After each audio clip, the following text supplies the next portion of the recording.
Olá e bem-vindos a mais um episódio do Hoje em Dia Pode, um podcast para pessoas que convivem com a esclerose múltipla. E agora, num formato um pouco diferente nessa segunda temporada de conversas. Meu nome é Davi Queiroz, sou neurologista especialista em esclerose múltipla. Meu nome é Jéssica Vaz de Mello, eu sou neurologista também especialista em esclerose múltipla. E agora nós estamos aqui com esse novo cenário, né, Davi, para poder conversar sobre mais temas de esclerose múltipla. Exato. É praticamente a gente sempre defendia essa ideia de serem conversas leves, basicamente uma sala de casa agora, né? Pois para ter essa conversa. E hoje nós vamos conversar sobre um tema extremamente importante, que é a esclerose múltipla e gestação, que são várias dúvidas que não só das pacientes que têm esclerose múltipla, mas dos familiares, muitos mitos em relação à gestação. E a primeira pergunta, Jéssica, que eu queria te fazer é: quem tem esclerose múltipla pode ter filho? Claro que pode, né? Hoje a gente sabe disso, mas isso vem de um mito já de algum tempo, de que as pessoas com esclerose múltipla não poderiam ter filhos, né? Antigamente acreditava-se nisso, mas hoje a gente sabe que não tem qualquer impedimento para que as mulheres tenham, as mulheres e os homens, né, com esclerose múltipla, tenham filhos. Inclusive, a gente não tem dados de estudo na literatura que falem de algum comprometimento da fertilidade nesses pacientes. Então, não é porque a pessoa tem esclerose múltipla que ela vai ter dificuldade para engravidar por conta da doença. Não quer dizer que ela vai ter uma taxa de aborto maior do que a população geral. Até onde a gente sabe, através dos estudos, não tem qualquer impedimento. Entendi. Isso é muito interessante, né? Porque eu já ouvi alguns pacientes me perguntarem, a gente até vai falar sobre isso mais para frente, me perguntando assim, por conta da esclerose múltipla, você acha que eu já devo congelar óvulos ou embrião, porque vai ser mais difícil de engravidar? Então, realmente, não muda a taxa, nem nada em relação à fertilidade ou até mesmo complicações para o bebê durante o parto, né? Exatamente, Davi. E aí, muitas vezes, na hora que a gente está nesse momento de conversa do planejamento familiar, né, isso é importante de ser conversado, às vezes, desde o início, até para a gente definir qual caminho que a gente vai em relação a tratamento. E aí, eu acho que uma das primeiras perguntas também que sempre surgem é: mas se eu tiver filho, meu filho tem chance de ter esclerose múltipla? Ele vai ter uma chance muito maior, né? Essa dúvida ela é interessante porque é um receio, né, em primeiro lugar, e muitas vezes a gente vem daquela conversa dos fatores de risco para a esclerose múltipla e perguntam se é uma doença genética. A gente sabe que existe um fator genético de predisposição, mas não é necessariamente uma doença hereditária. Então, alguns dados que são muito interessantes, até que coloquei aqui para não falar um número errado, a chance de uma pessoa dentro da população geral ter esclerose múltipla é próximo de 0,1, 0,3%. Não é uma chance alta, é uma doença rara, como a gente já vem falando nesses últimos episódios. A pessoa que é filho de alguém com esclerose múltipla tem uma chance próxima de 2%. Então, é uma chance maior do que a população geral, mas ainda não é uma chance alta. Tanto que a gente não fala, em relação ao planejamento familiar, que não pode ter um filho ou uma filha, exatamente porque o risco não é tão grande assim, mais de 90% de chance de que não tenha esclerose múltipla. E diferenciar isso, né, daquela questão de ser uma doença genética com um fator genético, às vezes predisponente, de uma doença hereditária, que vai passar de pai para filho ou mãe para filho, é realmente muito importante para a gente conversar e orientar os pacientes. E uma coisa, eu acho que até eu vi você falando com uma paciente que a gente estava atendendo juntos, que você perguntou assim para ela: seus pais têm esclerose múltipla? Então, assim, quando a gente vai vendo na população geral, eventualmente tem familiares, né, próximos que têm, mas a imensa maioria dos pacientes, os pais não têm um irmão que tenha, né, embora possa acontecer. Então, eu acho que isso é interessante da pessoa pensar, né? Não porque ela tem, o filho vai ter também. Exato. E a gente pergunta, né, sobre ter esclerose múltipla ou não na família ou outras doenças autoimunes, né, porque na verdade esse fator de risco genético não é simplesmente pela esclerose múltipla, mas às vezes outras doenças autoimunes na família, algum familiar que possa ter lúpus, hipotireoidismo também, hoje é autoimune, que é a causa mais comum de deficiência da tireoide, mas realmente o paciente ele chega com essa preocupação quando a gente pergunta, mas quem mais na sua família tem? Aí pensa, não, ninguém. Eu falei, pois é. Então, realmente, ninguém vai ter, não é uma preocupação em relação a isso. E muitas vezes, nessa conversa, a gente fala, né, então vamos começar a tratar, e aí vem a questão de tratamento durante a gravidez, e aí a pessoa começando a ler, começa a ler lá, por exemplo, que a gravidez ela protege dos surtos da esclerose múltipla. Como assim? A gente sabe que a natureza ela dá uma trégua no período da gestação do ponto de vista imunológico para a mulher, porque se a gente for pensar, né, a mulher está gerando um bebê e aquele bebê ele tem metade da carga genética dela, ou seja, é compatível, mas metade não é, né, do pai, do genitor.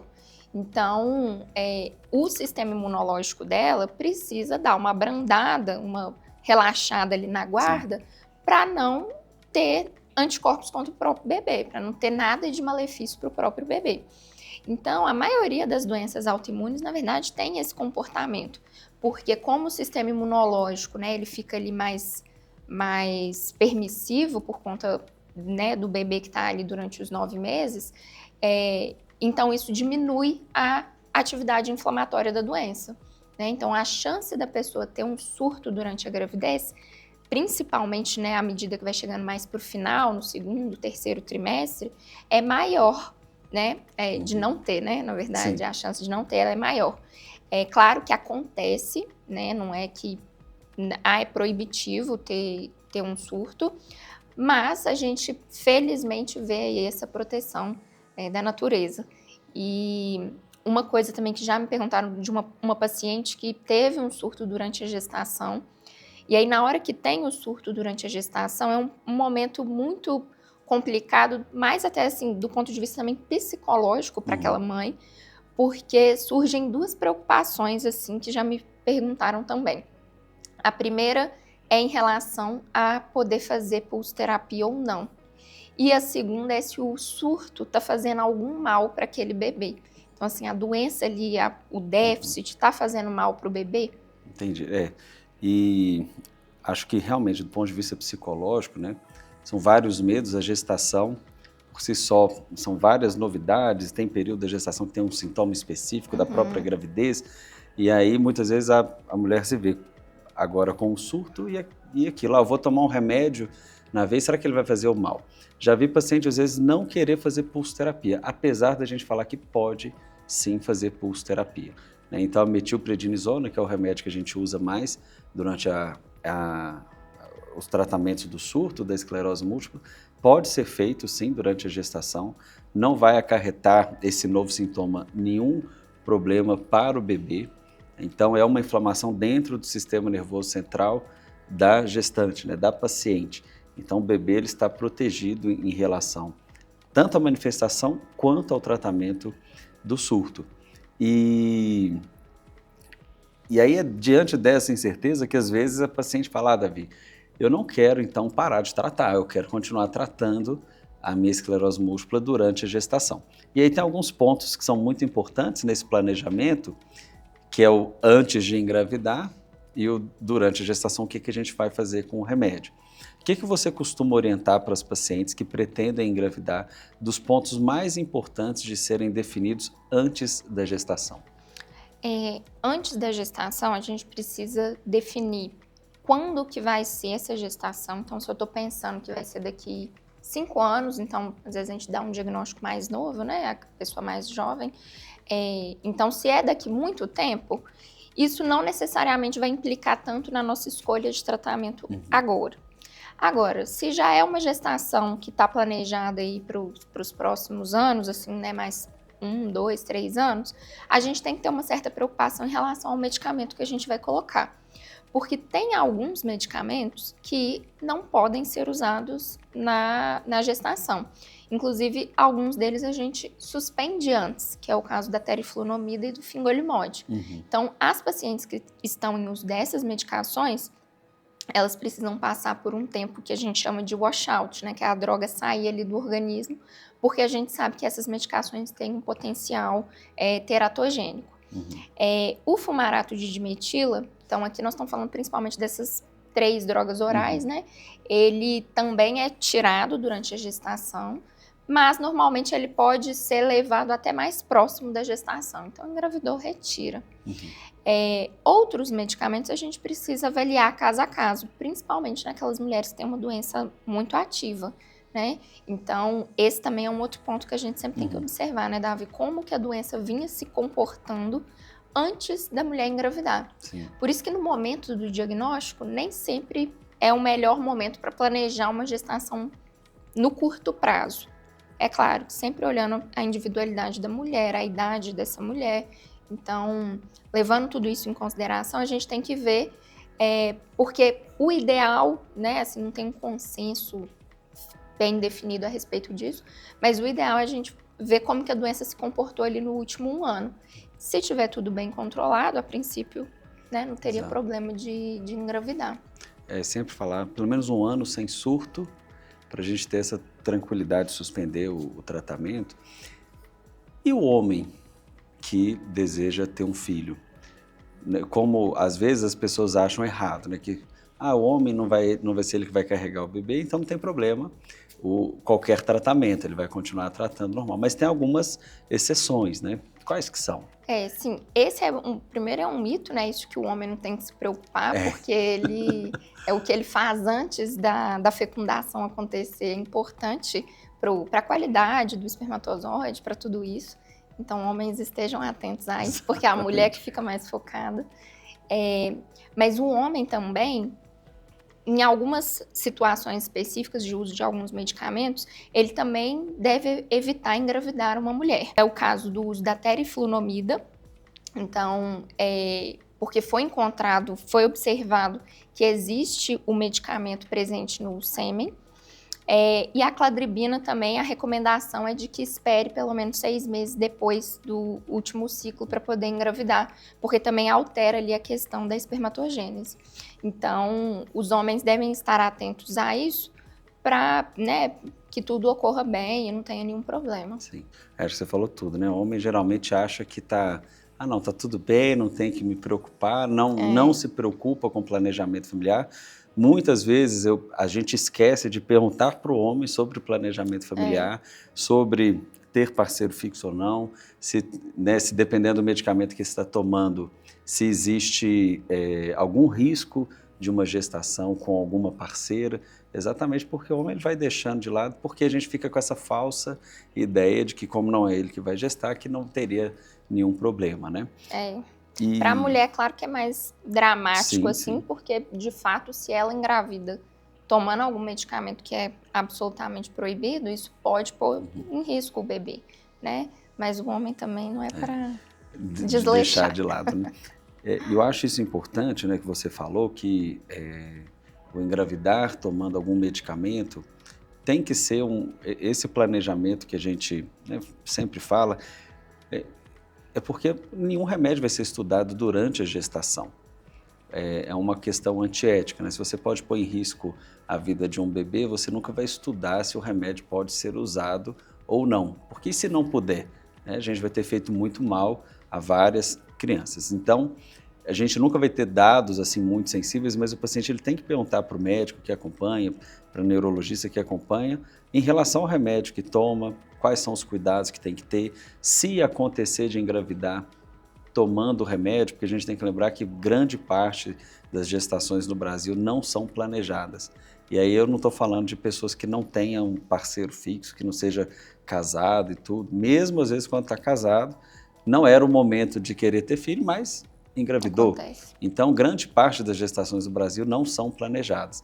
Então, entender os cuidados com o medicamento, porque com os dados de vida real, a gente vai vendo que alguns medicamentos são seguros, às vezes, no primeiro, segundo trimestre da gestação. Pacientes com doenças mais ativas, às vezes a gente acaba mantendo isso fora do que está na bula, né? Mas com base em alguns estudos que observaram, porque alguns pacientes que engravidaram durante os estudos clínicos e aí viram que era seguro usar o medicamento, mas tem que ser compartilhado esse plano, igual você falou, mesmo que seja para daqui a 5 anos, isso tem que ser tratado e trazido em toda consulta. E se não planeja engravidar, fazer o possível então para não engravidar. Tem uma paciente que, se ela estiver assistindo, ela vai lembrar que eu brinquei com ela, que ela falou assim, perguntei, você planeja engravidar? Ela, não quero engravidar nos próximos 5 anos, falou um número assim. Falei, tá, e qual é o seu método contraceptivo? Não uso, não. Ela falou, não é possível. Então tá querendo. Então você está apostando muito alto, né? Aí depois de muita conversa, assim, ela falou, é realmente melhor para mim. Então tem que, né, realmente isso tem que passar pela cabeça.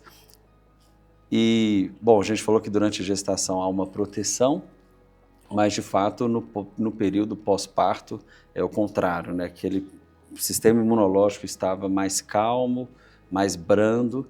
Quando o bebê nasce, existe um movimento contrário, né? Isso.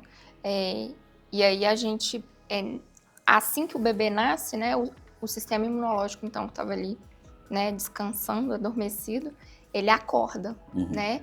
Então, a gente tem uma preocupação maior, especialmente nesse período pós-parto, porque é aonde tem um risco maior de acontecer um surto. E muitas vezes o que vai dizer também esse risco de ter um novo surto nesse período é como que a doença foi 1 ano antes da gestação. Então, por isso que a gente usa esse parâmetro. Obviamente não é uma certeza, né? Não, eu estava super bem controlada, não tive nenhum surto, então agora também não vou ter, mas isso dá uma certa tranquilidade.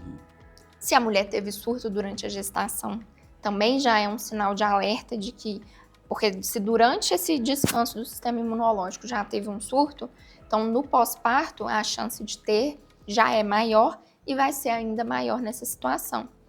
E lembrando que não apenas depois da gestação concluída, finalizada ali nos 9 meses, né? Mesmo diante de uma situação, por exemplo, de um aborto, esse risco aumenta pela mesma lógica, né? Porque tem uma queda ali, né? Na verdade, o contrário, né, do sistema imunológico ativando. Então, também após um aborto tem um risco um pouquinho maior, né, de ter realmente um surto.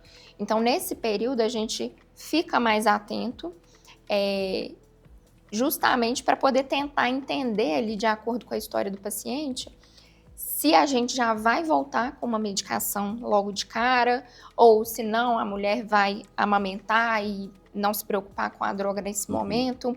O que você acha, assim, Davi, na sua conduta, assim, qual que normalmente é o que você conversa, né? Tem alguns pontos importantes, primeiro em relação à amamentação.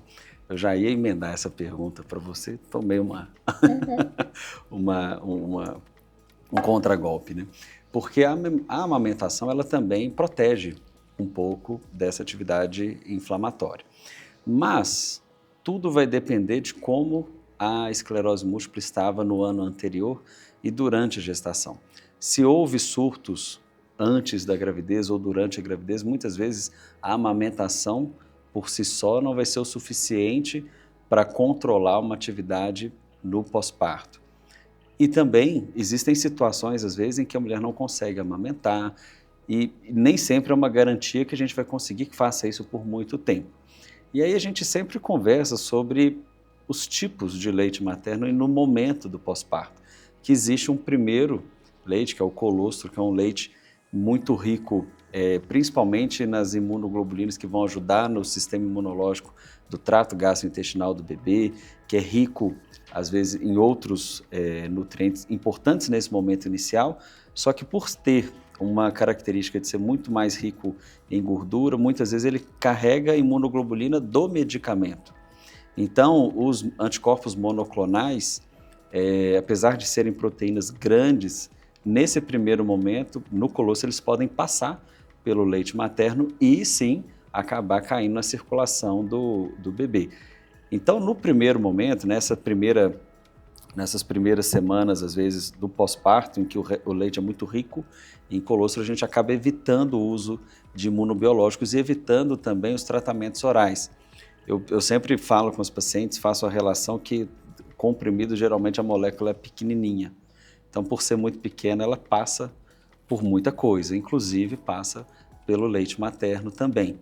Então, nesse primeiro momento do colosso, a gente evita o tratamento, mas se foi uma doença muito ativa, a gente tem que compartilhar essa decisão, porque se a gente olhar na bula, vários medicamentos vão estar escrito uso com cautela durante a amamentação ou contraindicados.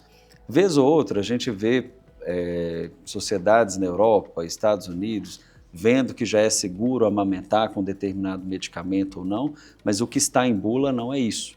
Mas a gente tem que compartilhar que se for uma doença muito ativa, às vezes nós vamos retornar o medicamento num período mais precoce do pós-parto e não esperar muitos meses, né? Já teve paciente, às vezes, de retornar o medicamento no mês seguinte ao pós-parto, exatamente pelo risco desse surto nesse período, né? Você faz algo diferente? Não, eu penso assim também, Davi, eu acho que é sempre individualizar, né? Não tem como a gente dar uma resposta geral para todo mundo. Então, a gente tem que ver quem é essa mulher, como é a doença dela, a situação do bebê, olhar como um todo ali para a gente fazer essa definição em conjunto com a mãe, com o pediatra, né, se for o caso, porque realmente é um momento ali que é muito importante a amamentação, pensando na questão da saúde da criança, até da questão afetiva ali de mãe e filho, mas a gente tem que fazer essas ponderações. A gente sabe que a amamentação ela também é protetora, mas a gente tem que lembrar que é um período também que já tem um risco maior de surto. Então, nem sempre a gente vai recomendar que a paciente fique em amamentação por 2 anos, né, por exemplo. Então, às vezes a gente tem que achar um meio termo ali para poder fazer o que é, né, o que a gente acha que é melhor. Com certeza. E aí você falou uma coisa importante, antes da gente linkar no próximo momento aqui, dessa decisão em conjunto com o pediatra. E durante a gestação, muitas vezes nós temos que envolver também essa conversa entre nós, neurologistas e obstetras. Sim. Porque existe muita dúvida se vai mudar a via de parto. Quem tem esclerose múltipla obrigatoriamente vai fazer cesariana, pode fazer parto normal, existe alguma exceção ou é uma rotina como em todos os outros casos? A esclerose múltipla por si só não modifica a via de parto. Então, se a mulher tem a doença, não tem, principalmente aquelas que não têm nenhuma sequela e tudo, a via de parto vai ser uma decisão dela com o obstetra dela. Por outro lado, tem pacientes que às vezes vão ter déficits, né? Por exemplo, uma perda de força mais importante, uma fadiga excessiva que no trabalho de parto pode aumentar. Então, tudo isso tem que ser avaliado conforme o caso. Mas não é sinônimo esclerose múltipla de cesariana. E uma outra coisa também é a questão da anestesia, né? Porque às vezes isso precisa estar alinhado à equipe médica. Porque às vezes o anestesista que vai estar lá na hora de fazer, né, do procedimento, do parto, não conhece a fundo a doença, porque não é uma doença que a gente vê todo dia fazendo parto. E aí, às vezes, começa com uma preocupação do que pode fazer, do que não pode fazer. Ah, não vou fazer anestesia porque a mulher tem esclerose múltipla. E a gente sabe que não tem isso.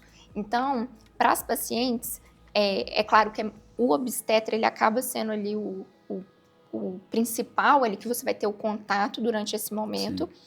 Mas, às vezes, vale a pena, no final, perguntar para o obstetra assim, a equipe lá de anestesia sabe como que é um paciente com esclerose múltipla, porque, né, às vezes vai questionar sobre fazer anestesia ou não. Então, importante alinhar isso antes do parto, porque na hora... Evitar um estresse a mais no Exatamente. dia, né? Bom, e para você que está nos assistindo, não deixe de seguir a nossa página, curtir esse vídeo e deixar aqui nos comentários sugestões e também dúvidas para os próximos episódios. E é nesse ponto que eu quero entrar agora, que são algumas dúvidas que as pessoas mandaram para a gente, tanto aqui no YouTube, onde o podcast é transmitido, e também no nosso Instagram. A primeira dúvida que está aqui é em relação à fertilização in vitro. Se existe alguma restrição da mulher com esclerose múltipla para fazer o procedimento. É possível fazer? É possível, não tem contraindicação também. Existe uma preocupação teórica de, na hora de fazer a indução ali da ovulação, disso aumentar um risco de surto, mas a gente não tem dados suficientes sobre isso, então, a princípio, é seguro. Uhum. É algo que as pacientes podem fazer sem preocupação. É claro que só se atentar para a questão da medicação, né, Sim. conversar com o neurologista e tudo, mas a princípio também não tem por que não fazer. A gente sempre volta nisso, né? Assim, do planejamento, da conversa, né? Ó, estou pensando em fazer isso, esse meu remédio pode, não pode, qual que é a melhor conduta, né? E lembrando também, Davi, que nós estamos falando aqui muito das medicações para esclerose múltipla, mas lembrar também que os pacientes fazem uso de outros medicamentos para controle dos sintomas e que também precisam ser avaliados. Então, às vezes a pessoa usa uma carbamazepina, né, pregabalina, usa outros medicamentos ou antidepressivos, né? Então, precisa ser avaliado para a gente fazer uma troca ou uma suspensão antes da gestação. Não, exatamente. A gente às vezes toma muito cuidado, né, com o lado do tratamento de manutenção, mas tem que lembrar de toda essa esfera, né? E a outra pergunta que foi sobre ressonância magnética, a gente até conversou muito naquele episódio com o Tiago, que é essa dúvida, né, se a gente pode fazer ressonância durante a gestação, e aí como a gente havia respondido, né, a ressonância não é contraindicado, diferente de tomografia e raio-x, né, que tem radiação de fato, a ressonância não tem. Mas a gente acaba evitando muito o contraste, né, que o gadolínio, que é o contraste utilizado na ressonância, a mesma coisa dos medicamentos, né, nunca foi estudado se o gadolínio era seguro, porque seria antiético fazer isso, né. Os dados que a gente tem são de uma certa segurança, mas a gente acaba evitando usar o gadolínio, mas a ressonância por si só, né, às vezes a mulher pode ter um sintoma, ficar na dúvida se é algo relacionado à gestação em si ou se pode ser uma alteração da esclerose múltipla, ocorrência de algum pseudosurto, às vezes em decorrência, né, do dia estar mais quente, aí começa com algum sintoma, poxa vida, não sei diferenciar, uma ressonância sem gadolínio às vezes ajuda a responder isso, né? Com certeza. E nesse momento também, Davi, eu acho que é importante avaliar o porquê desse exame. Porque a gente sabe, por exemplo, a definição de surto ela é clínica, a gente não precisa do exame de ressonância para definir. Então, eu acho que tem que sempre refletir assim, o que esse exame também vai mudar na conduta nesse momento. Então, nesses casos de dúvida, é válido, mas eu falo nem só pelo risco do exame, que a gente sabe que é um exame seguro, mas porque pensa, a grávida entrar, ficar lá no aparelho 40 minutos, a barriga... Estreito, né? Exatamente, a barriga, às vezes, grávida vai chegando numa época que só de deitar de barriga para cima já fica com falta de ar. Então, assim, pensar, porque às vezes para o médico é fácil falar assim, não, vamos fazer a ressonância e tirar a dúvida.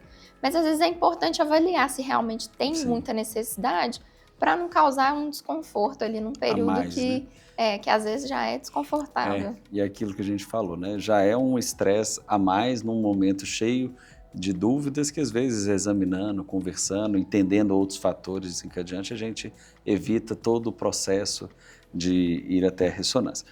E para a gente finalizar essa última pergunta que colocaram aqui, é se existe alguma coisa para reduzir o risco de esclerose múltipla dos filhos. Tem. Assim, tem das coisas que a gente sabe que são fatores de risco modificáveis que podem levar à esclerose múltipla. Então, por exemplo, se você tem esclerose múltipla e está se perguntando, né, o que eu posso fazer para poder diminuir um pouquinho mais o risco do meu filho ter, ou de forma geral também, a gente sabe que tem algumas desses fatores de risco parecem ser mais importantes para ter esclerose múltipla ou não. Então, por exemplo, a baixa de vitamina D, então, importante suplementar. Então, num filho, por exemplo, de uma mãe ou um pai com esclerose múltipla, tá atento a isso, discutir com o pediatra. Outra coisa é o tabagismo, que a gente já sempre fala que é proibido na esclerose múltipla. E o tabagismo, ele não é apenas o tabagismo da pessoa, né? Mas o tabagismo passivo, ele também aumenta o risco. Então, é extremamente importante para essa família que as pessoas ali do núcleo familiar não fumem. E outra coisa é evitar a obesidade, né? Ter um estilo de vida saudável, porque a gente sabe que a obesidade também aumenta o risco. Então, assim, basicamente não é para ficar neurótico, né? A gente não controla o futuro, mas estar atento a esses hábitos de vida mais saudáveis para evitar não só a esclerose múltipla, mas também outras Exatamente. doenças, até mais prevalentes. Isso que eu ia falar, porque hoje em dia tudo, na verdade, tem girado em torno disso, né? Hábitos de vida saudáveis e não é fazer mágica nenhuma, né? São evitar situações hoje sabidamente deletérias em vários pontos da nossa saúde, né? Com certeza. Para você que nos acompanhou até aqui, muito obrigado. Não deixe de deixar aqui outras sugestões dos próximos episódios e nos vemos na próxima. Obrigada, gente. Você que já foi mãe e tem esclerose múltipla, comenta aqui também sua experiência, como que foi a amamentação e deixa também sugestão para os próximos episódios, né, Davi? Isso mesmo. Obrigada. Até a próxima.